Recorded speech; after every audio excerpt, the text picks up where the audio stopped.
Alright, I'm gonna do a quick series on all of the artifacts. Number 1, the stick. You can throw it and it deals 1 damage.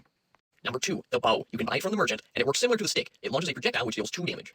Number 3, the sword. You can buy it from the merchant, and it will increase your attack by 1.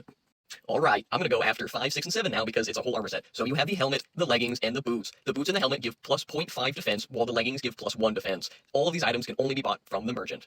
Number 4, the chest piece. It can be bought from the merchant, and it increases your defense by 2.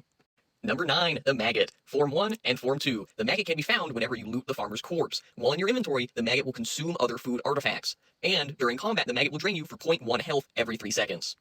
Number 8, the stake. The stake can be given whenever you help out the farmer and or the homeless guy, but also it can be found in the farmer's house. It increases your attack and max HP. Number 10, the bag of flour. You can find it inside of the farmer's house and can sometimes be given by the farmer.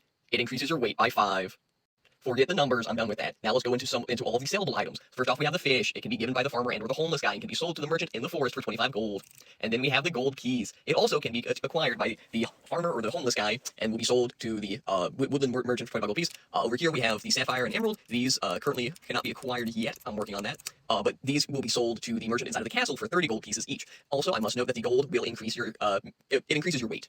The Fireball spell. This can be acquired from the merchant inside of the castle and is very powerful. The spell consumes 10 mana, but per stack of this spell, it will fire a Fireball, which deals a base 3 damage. It is very powerful, especially because the Fireball also acts as a ranged attack, which locks onto an enemy.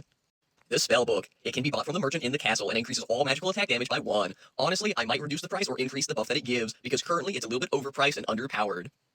Another item that not a lot of players get to see, it's the Leaf Cloak. It increases your armor by 0.5. It is dropped whenever you defeat the bush enemy. However, most players decide to ally with the bush, so they do not see this artifact appear a lot. Honestly, it is very debated whether it's better to attack the bush or ally with the bush, because if you have the bush as an ally, it will grow with you, especially in the early game. But if you attack it in the early game, you can stack up your armor a bunch, which it all depends on what you're going for. But yeah, this is an interesting item, and this is like the main reason why you'd ever want to attack the bush, unless you're also going with a negative karma run.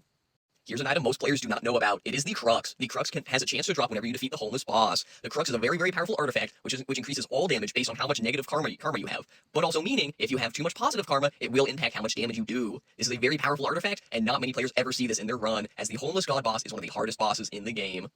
The Potato, a must-have for any tank build. It increases your max HP by 3, and can be acquired from the farmer. It can also be acquired from the farmer's house. The Lucky Rabbit's Foot. This thing is honestly very overpowered. It can be acquired from the homeless man, and also from defeating the homeless god boss. The Rabbit's Foot will increase your XP gain from enemies, can increase your gold gain, and has a chance to reward extra artifacts whenever opening a chest. It is kind of broken, to be honest with you, and is a must-have on any run. The Sprout. This is one of my favorite items. It can only be found in the chest, and will heal you for 1 health at the end of a battle.